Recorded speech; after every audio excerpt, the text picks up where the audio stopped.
So, welcome back to the future of figure skating. I'm Anna Keller, and I'm so happy to be here today with Ashley Cain. Ashley is a two-time U.S. champion in pairs and a international competitor, and since retirement has been coaching and touring with Disney on Ice. And I'm really excited to get to hear all about what that's been like in your last couple of years. So, welcome, Ashley. Thank you so much. So excited to be here and to talk with you. Wonderful. So you retired from competitive skating after the Worlds in 2022. And so catch us up a little bit on what the last few years have been like for you. hmm Yeah, with the World Championships, like it was our last competition, but I wasn't quite sure if I ever wanted to go back to competing. So I have kept my eligibility open for that. Okay. So I'm not officially Not retired, but technically retired. kind of Okay. keeping that in the talks at points. But um I knew that I still had so much love and joy for skating. I just wanted to experience it in a different way. And so when I came home after Worlds and was kind of figuring out what my next step would be, the tour presented itself with Disney on Ice. And my parents toured with Disney for 10 years. And so I had grown up around like what it was like to be on tour, hearing all their stories from it. And they even had me from a young age always doing show skate and really having a lot of emphasis on like being a part of a show one day. And so I always knew that I wanted to do it. And so when the opportunity presented itself to go on the tour like that coming August, I took it and I went. And I'm so happy I did because I felt like I just learned so much about like myself and also skating, um, and gave me the opportunity to travel the world and see like skating just from a different perspective after all the years that like I kind of grinded away in the rink. It gave me a chance to just skate in front of audiences that really appreciated the sport and the story that we were telling, which was really, really special. Since then, I got home about 3 weeks ago, and so I've just been coaching full time at my rink here in Dallas. I love it. I've been coaching since I was 15, so for me to like kind of pick that up and do that right after tour, I it felt natural to me, and I want to continue to do it and kind of give back to the sport that has given me so much as well. That's great. Yeah. So, what were some of the highlights for you from touring? What were some of the favorite places that you went or favorite characters or shows? Yeah. I love Bangkok so much. Like I truly had like the best time there. So I would say like that was my favorite place to travel to. I also really enjoyed Switzerland. It was beautiful and it was our last stop of tour. So it's kind of like that last like hurrah, but we still saw so much. Normally when you get to a place, you have like Monday, Tuesday, Wednesday off, maybe Thursday, and then you do the shows from either Thursday to Sunday or Friday to Sunday. So you get a lot of time to like go sightsee. And we always tried to do as much as we could on those days off. And in Europe, it's so easy because you can take the train and get to another country or another place like so quickly. So we were able to like check off a lot every single week, which was really, really great. Because when you're competing, we travel a lot, but you don't always get to see as much because you want to like rest and be in the hotel a lot just so you can be ready to go to competition. So with this, I was able to finally see a lot. But um my favorite character, obviously, like I portray the role of Elsa in the show. So I think for the first time, it was a chance for me to be something other than myself, which might sound a little like I don't know, like for so long, obviously we compete at such a high level as ourselves, which of course is amazing and we built so much, but to be able to like step into a role where I was portraying this character for somebody that maybe meant so much to them when they watched the movie or went to Disney World for the first time, like it means a lot to those people. And to be able to step into that and kind of hold that um, was a really cool experience. That's great. Yeah. I've heard such nice things from people who go to see Disney on Ice because it's not the usual skating crowd necessarily. And so you get kids who are just so excited to be there. And maybe that's their first exposure to seeing skating or something like that. So it's super cool that you get to be part of that. And that's like the amazing thing is a lot of the places that we went to, it was the first time that the show was going there. So it was really this like the audience's first time, like even having an experience with figure skating. And you never know like what doors that could open. Is that going to start somebody skating? Is it going to open up a skating club there? Maybe the tour will go back there every single year. Like it's opening up skating to so many places that haven't had those resources before. And I had the chance to meet a lot of skaters in the countries I was going to, or meet a lot of the skating clubs, the people that are running it, and make those connections to maybe go back again one day to help like build up skating. That's great. And so it sounds like you haven't totally closed the door on the competitive world. I did wonder what, it's been like for you watching the last couple of years, because we've had this sort of, a lot of teams retired after 2022. There's been this sort of open field, lots of new teams. Does that feel strange to you to not be, in there competing? You could have maybe been one of the, the top teams of this quad, or did it feel like it was the right time in 2022 to pause or stop? Mm-hmm. Yeah. When that season was going on before Worlds, Tim had expressed that they wanted to retire, which I knew was coming. So it was accepting that as well, because for me, I looked at it and wanted to be retired with Tim. We had this amazing career and had accomplished so much. And then Worlds happened, and I felt like I still had more to give as an athlete, and I wanted to see that through. And I don't know if that is necessarily meaning in the competitive realm, or if that's in something completely else. I'm finding that out for myself. But that's why I wanted to keep that eligibility there. And so when you join a show, you're considered a professional skater. And so you have to sign a contract, which is what I did immediately. It's actually what Timothy did when they did the shows on the ships before we skated together. So I actually didn't even know it was an option until knowing the process that Tim went through. So I knew that I wanted to do that. And I've been very open, like obviously with US figure skating and everything, about like my thoughts on that. But I think I'm at this point in my life where if it is to happen, okay, I'll like take a hold of it and go with it and see what I can accomplish. But at the same time, I'm so happy with where everything's at in my life. I can look back and be really proud of my career, but also look forward to so many things and ways that I get to grow the sport in a different way and still be a part of it. And I think that was the biggest thing I always wanted to come out with after competing, was I never wanted to have any resentment, or I never wanted to feel like I wanted to get away from the sport. I knew I always wanted to be a part of it. And so to still feel that so strongly, even kind of with what happened at the World Championships, with as hard as that was for us to go through and to process and to kind of grieve after, I knew that I still had that pull towards it. So, but I think it's been definitely an interesting thing sitting on the other side watching everything. I feel like I can still see myself doing some of the stuff, and I've kind of kept it up being in the shows. I've kept a lot of like the things that I used to compete with, I've kept those up as well. So I know that I still have it in me. And like I said, if that's to be able to use to compete again, or if that's to be able to use to like coach my students or do more shows, then I'll use it for that. Yeah. And so in the show, are you mostly doing single skating then, or do you have any opportunity to keep up your pair elements as well? I mainly do single skating because I portray the role of Elsa and portray the role of Belle. So in those, I am doing solos. I have one part where I do a standstill platter. So that's like my one pair moment. I love it so much.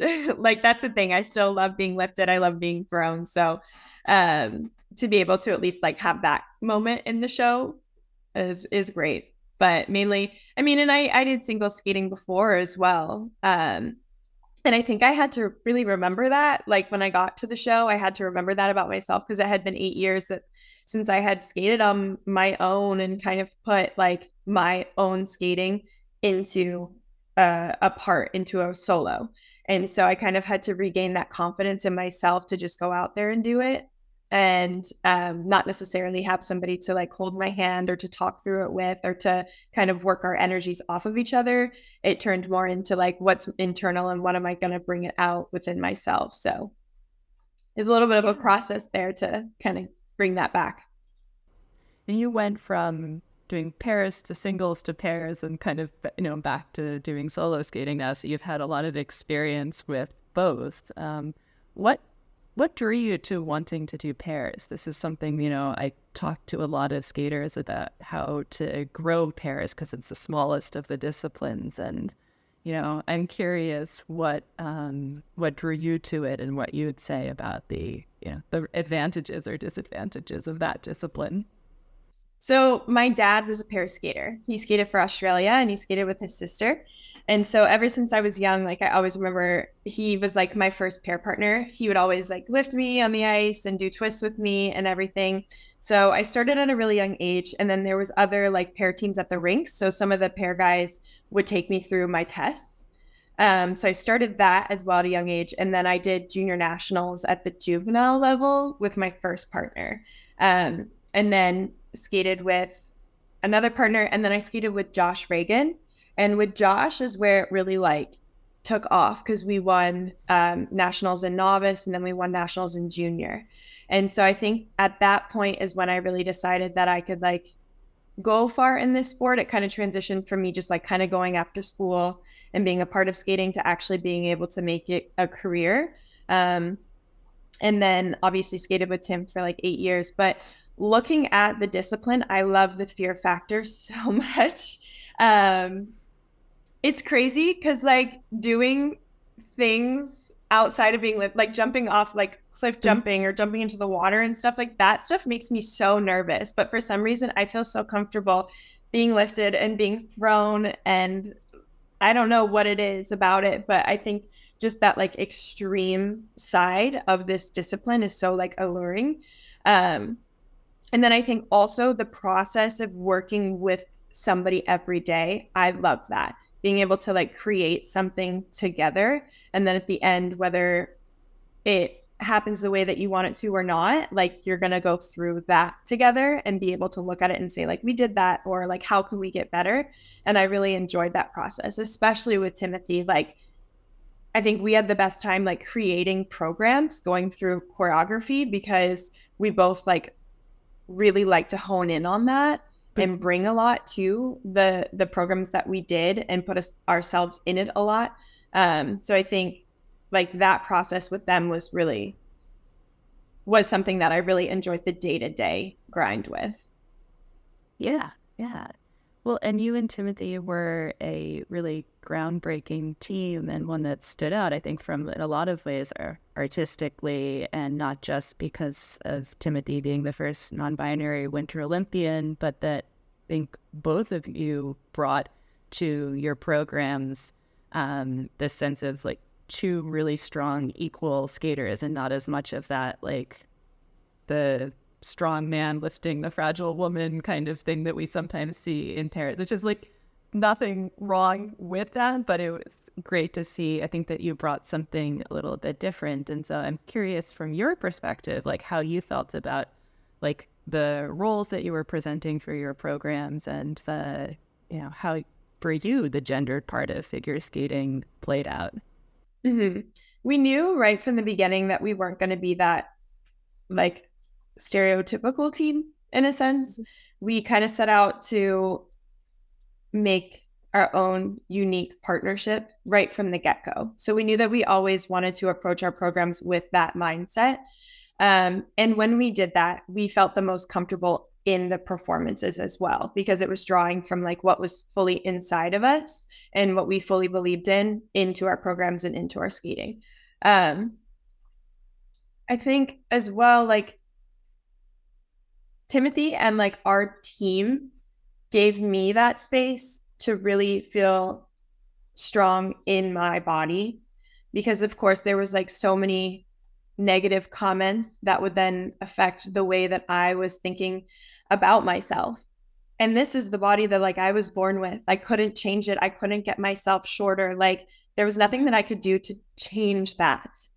And it's something that could have fully pushed me out of the sport if like I had listened to what people were saying about me or the way that we looked. But because of the team that we cultivated around us, I felt fully comfortable in the body that I had. And then it gave me the strength to look at myself and be like, no, like my legs are strong enough to hold me up on throws. Like my height and gives me that length to have these full extensions. Like started looking at all of those things as our strengths instead of what people were saying our weaknesses were. And then it was interesting when we started to do that, then the negative comments got less and less. You know, when we started fully embodying ourselves and bringing that out, then nobody had anything to say. But at the end of the day, it truly didn't matter what they had to say because we were fully happy doing what we were doing as fully ourselves as well. And I think when we accepted that about ourselves is when our best skating came out too. Yeah. Yeah, definitely. And I think, like I said, it really brought something that was really different and really refreshing to see in the sport, and telling those stories with that confidence. You know, we talk a lot about what is like the right body for a pair girl, the right body for a pair boy. And I hear still so much that like well-intentioned but very like reductive view of that.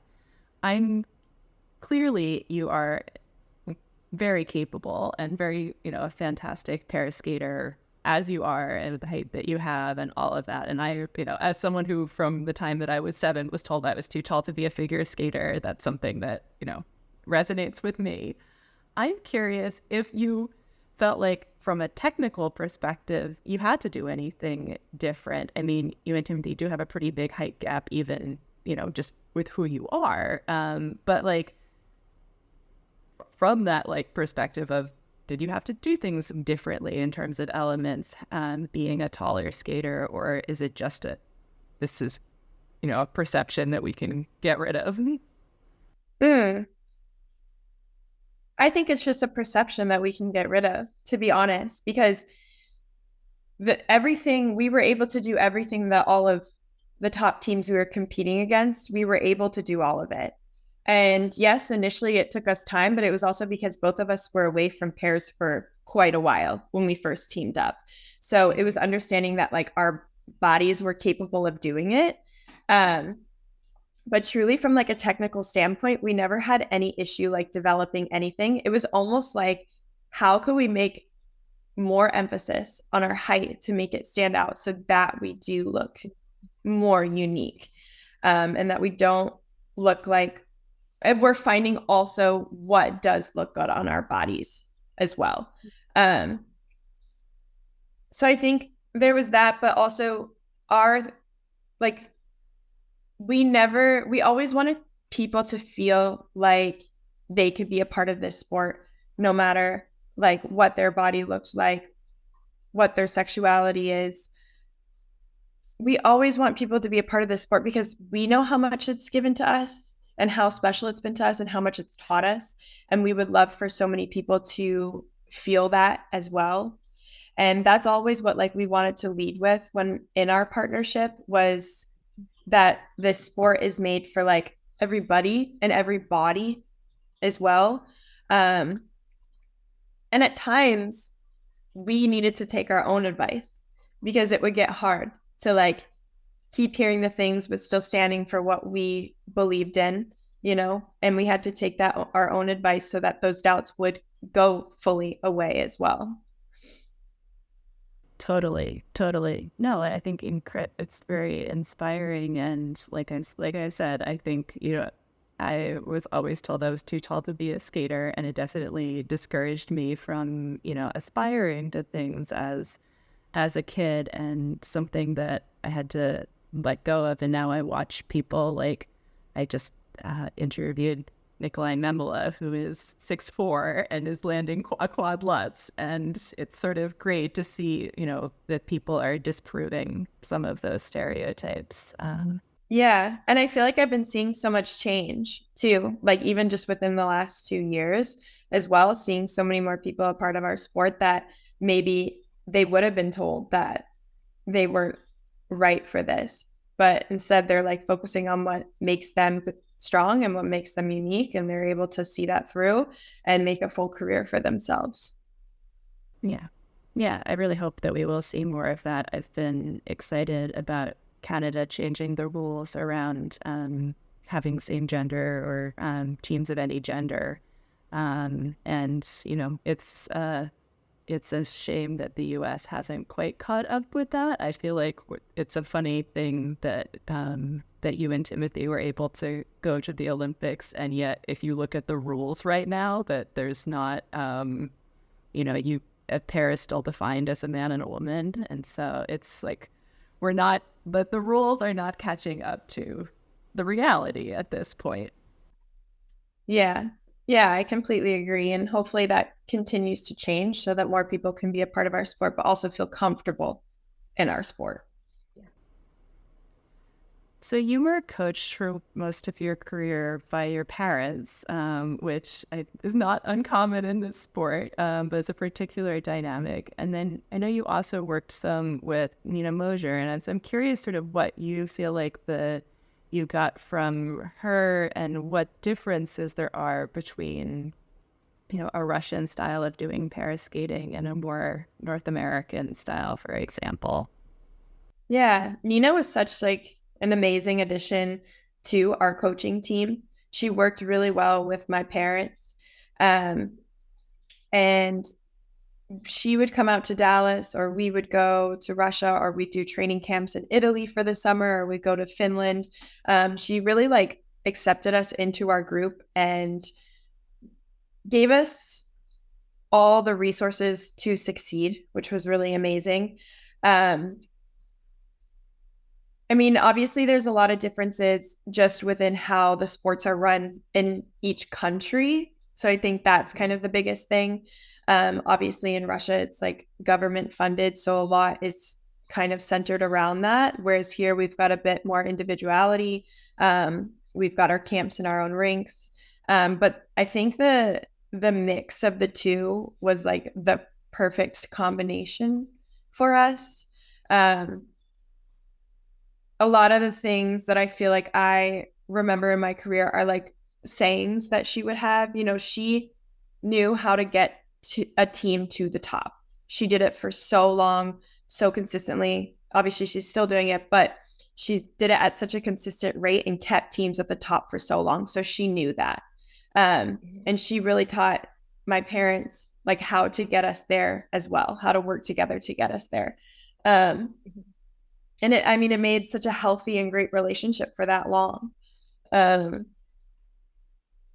I think as well, like the way that I've been able to see her kind of like run her camps is what maybe I would like to do one day when I'm coaching. Like if I ever have a pair camp, the way that she like puts teams together is just, it's very interesting. It would be something that I hope could happen here.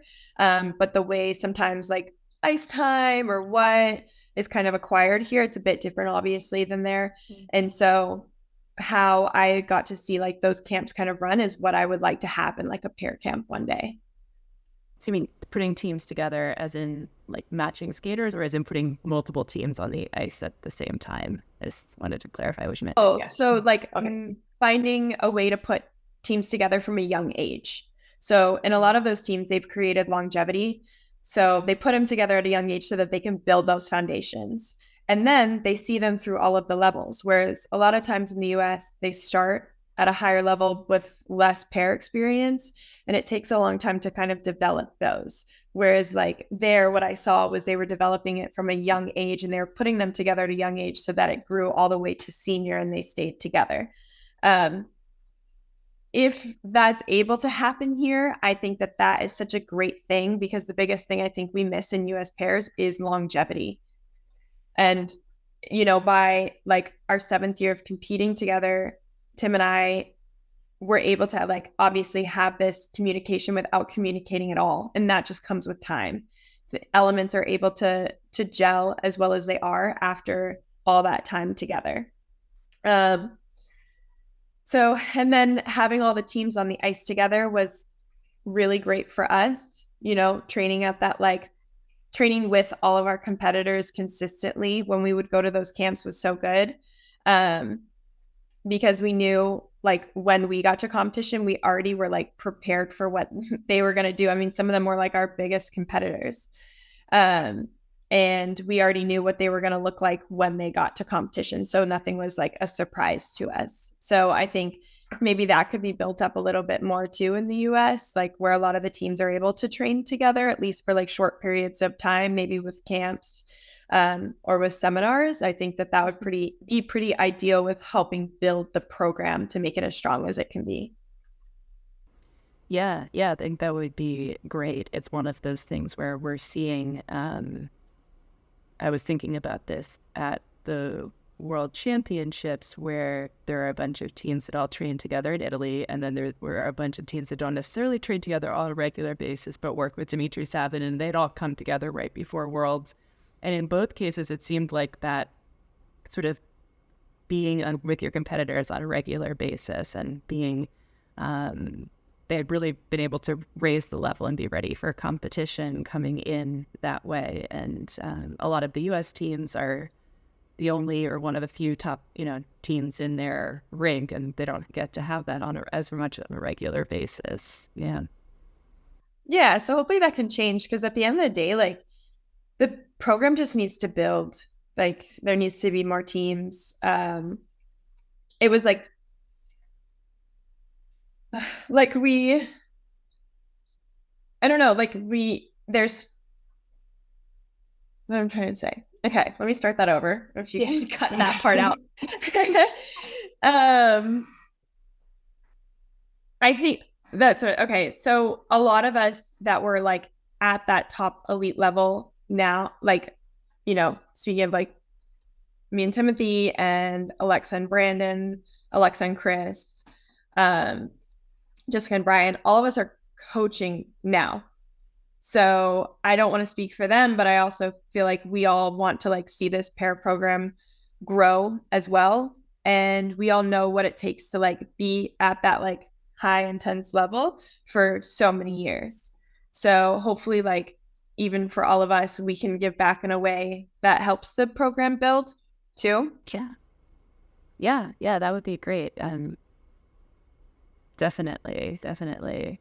One of the things that I've heard from some coaches or, I've spoken some with the high performance staff and about why teams come together later is, I'll hear on the one hand, well, it's dangerous for boys to be doing lifting too early. And so we don't want them to, doing pairs too early, or we want skaters to focus on developing their singles so that they can get, the triples and be competitive and then switch into pairs. And I mean, those are both logical statements, but it also seems like you were saying, that's plenty of examples of teams that were able to start young and do pairs and still, be able to have a progression and still develop their triples and stuff. So it's interesting because sometimes oh no, you wait until, you don't start a boy doing pairs until he's 18 or something like that. That's why we have such big age gaps in juniors. And it seems like that isn't necessarily that definitive a statement as it sometimes gets made. Mm-hmm.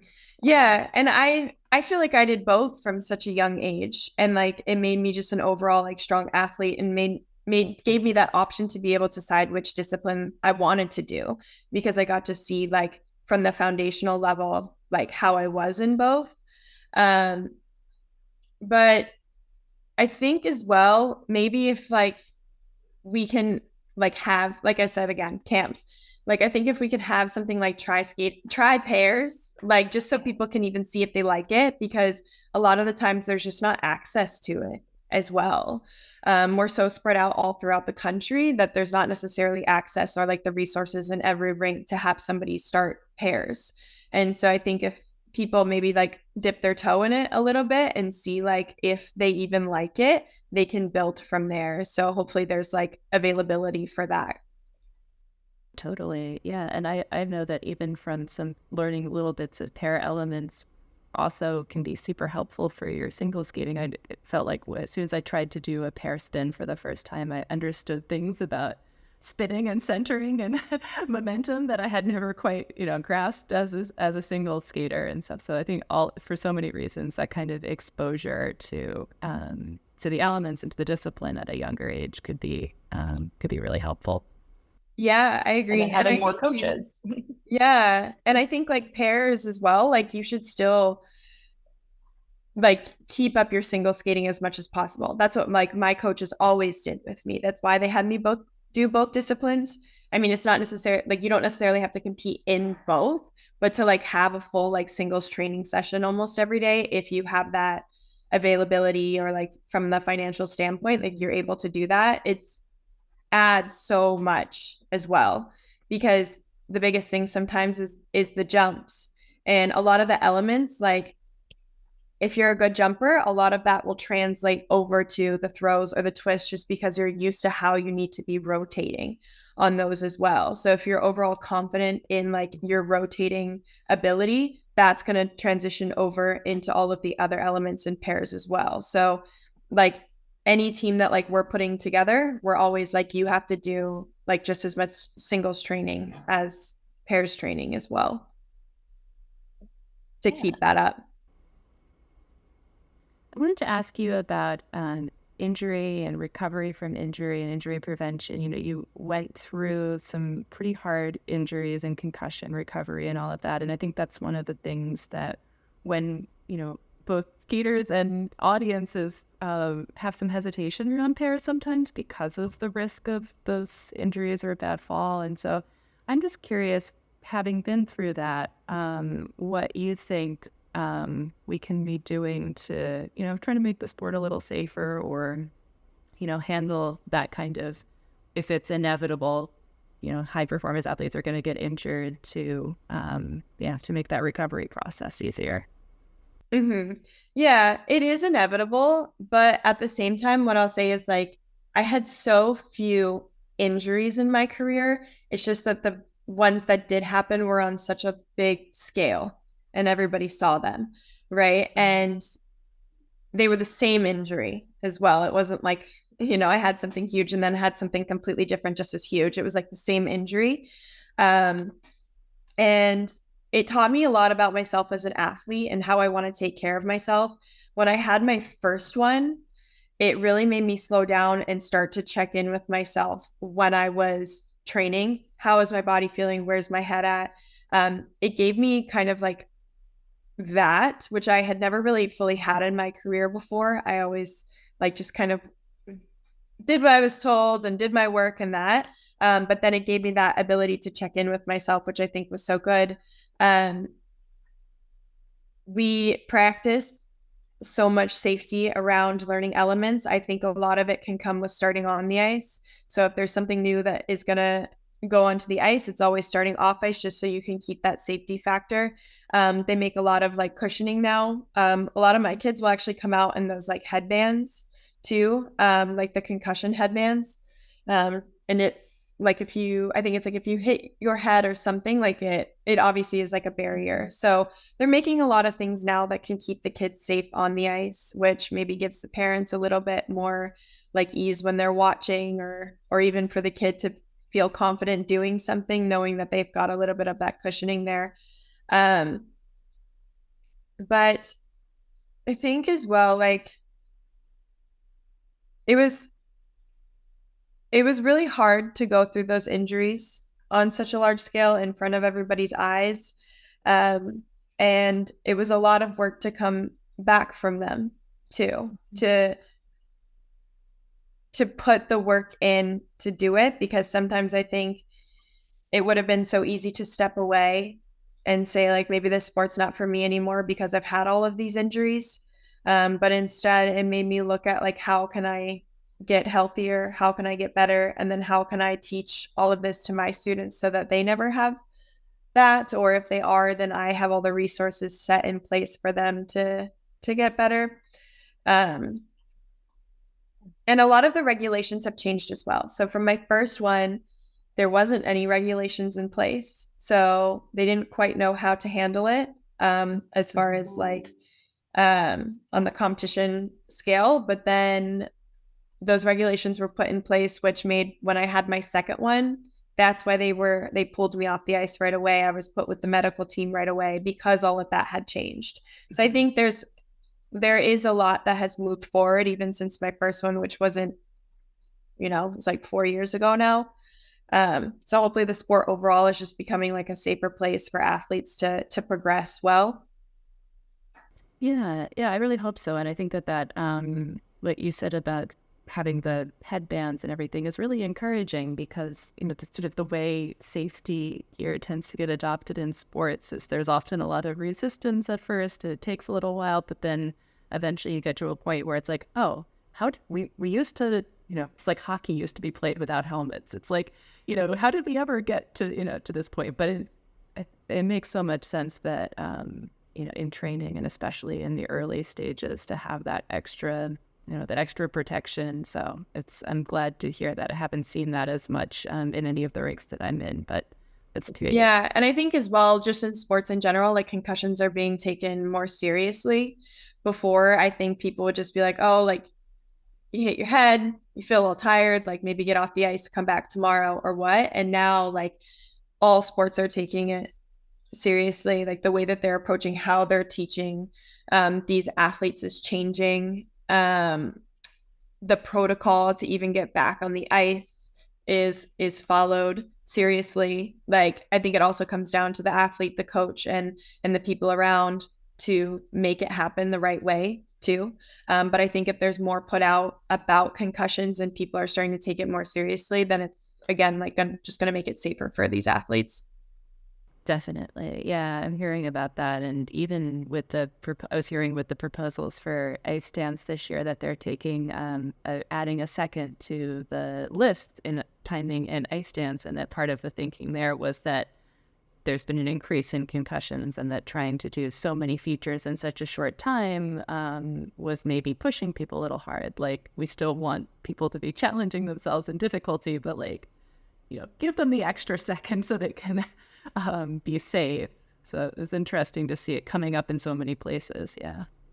Yeah, because the sport needs to evolve. And the only way to do that is to make things more difficult. But at the same time, we have to make sure that we're like able to keep people in the sport, in a safe manner. So hopefully there can be change in that. And I want to help be that change because I had to go through these as well. And having concussions is so isolating. Like as much as you have a team around you that helps you get better, it's not an injury that you can see other than like symptoms maybe coming out here and there. It's not something like a broken leg that people can see and kind of the timeline of when you'll heal. Concussions are really isolating, and the only way to get better is to follow the protocol closely, but also to kind of meet yourself where you're at, and be patient with that. And when I had my first one and we only had like 4 weeks to get ready for nationals, and we were on the ice only 2 weeks before nationals, and it took a lot of like, I started at 15 minutes and then we went to 30 and then we went to an hour. And I think it's just being patient with that process and not trying to throw yourself back into everything, which almost as an athlete, like is so hard for us to do because you want to give 100% every single day. And you're just not able to do that. But what I think it teaches you is that like you don't ever need to like overwork yourself. I mean, I was somebody that like loved training. I loved like the daily grind of it. But I think I realized with the concussions is that I could fully have confidence, even if I fully have confidence in my abilities, even if I hadn't like drilled them into the ground over and over with doing them. So yeah, it's so much of this is mental and figuring out an approach that you can still have confidence in everything. Even coming back from an injury is almost as important as that physical part. Yeah, and it had us like because of it, we started working with a sports psychologist as well, just how to manage it all. Because at the same time that I was going through like the physical injury of it, Tim was going through so many other things that came along with the injury. The negative comments online or seeing it happen. Like there was so much that they had to go through as well. that we really had to like sit down with a sports psych who then we worked with throughout our whole career because she knew us so well from that standpoint. So I would say even with that, like all athletes need to be working with a sports psych. Like it really changes it for you. Again, so much of what we do is like so internal that we need to get out of our heads sometimes. And I think that's what helped our process so quickly with getting back to nationals that year was like every week we sat down with her and we talked everything through. So nothing was ever like kind of like going over and over in our heads. We were able to bring it out and bring it out in front of each other as well of what we were feeling. So by the time we got to nationals, like everything was out. We had laid everything out in front of us and worked through it. And I think in order to have like a long career, that's something that like you have to have as part of your team. Yeah, that's great. I think it's great to see that there's been a lot more attention paid to the importance of the mental side of things and people speaking out about that. As a coach now, what are some of the things that you feel like are important to bring to being a good coach and that you've learned from the people that you've worked with? Like, what are some of your, aspirations in that way or the values that you're trying to bring into your work? Mm-hmm.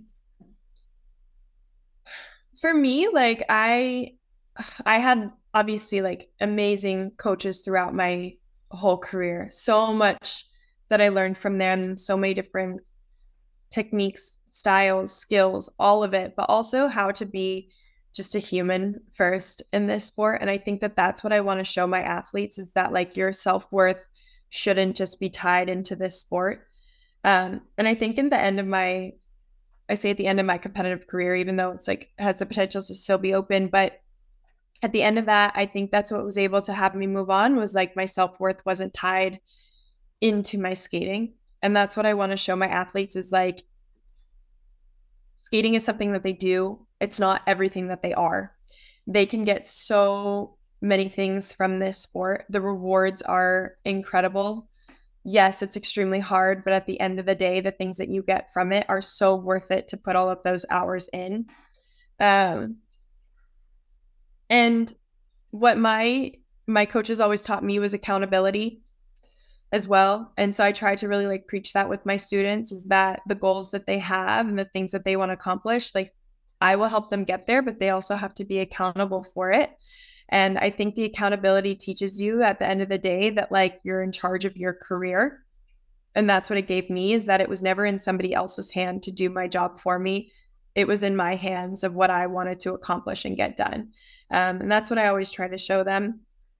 And I hope too, with seeing like all of the different avenues that I've taken within skating, with competing, with the shows, with coaching, I hope that they can see that there's always a space for them in this sport, that they don't necessarily have to reach like this top pinnacle of the sport, whatever that may be, but that they can go in so many different avenues depending on where they are at in their lives.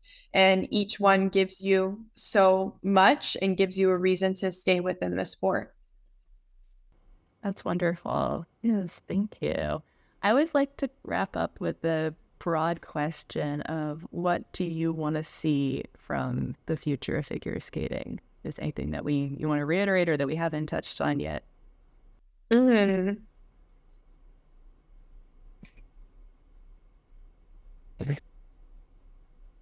I feel like we addressed it earlier, but I think just so many more people being a part of the sport and feeling accepted, coming into the sport for the goals that they have and wanting to see that through. I also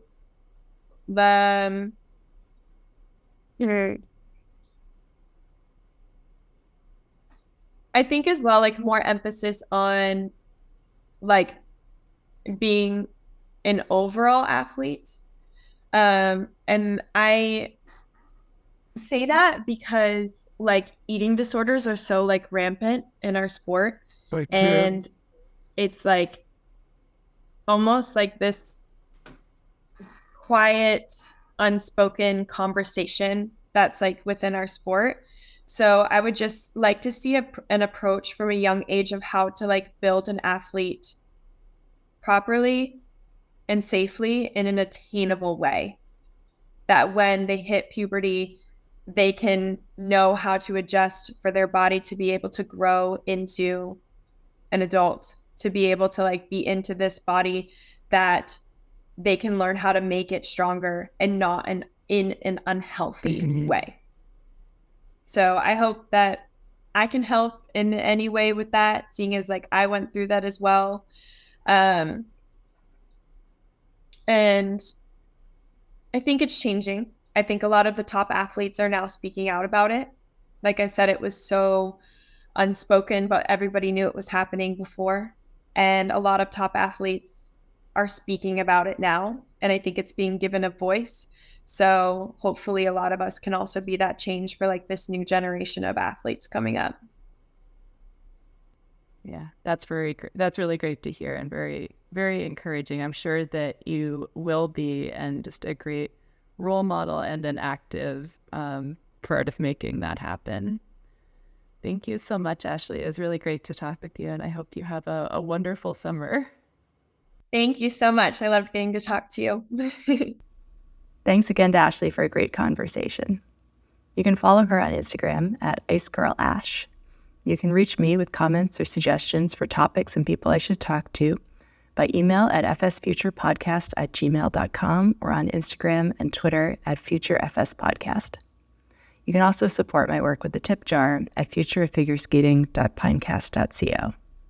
Remember to subscribe and review and leave comments. Thanks for listening.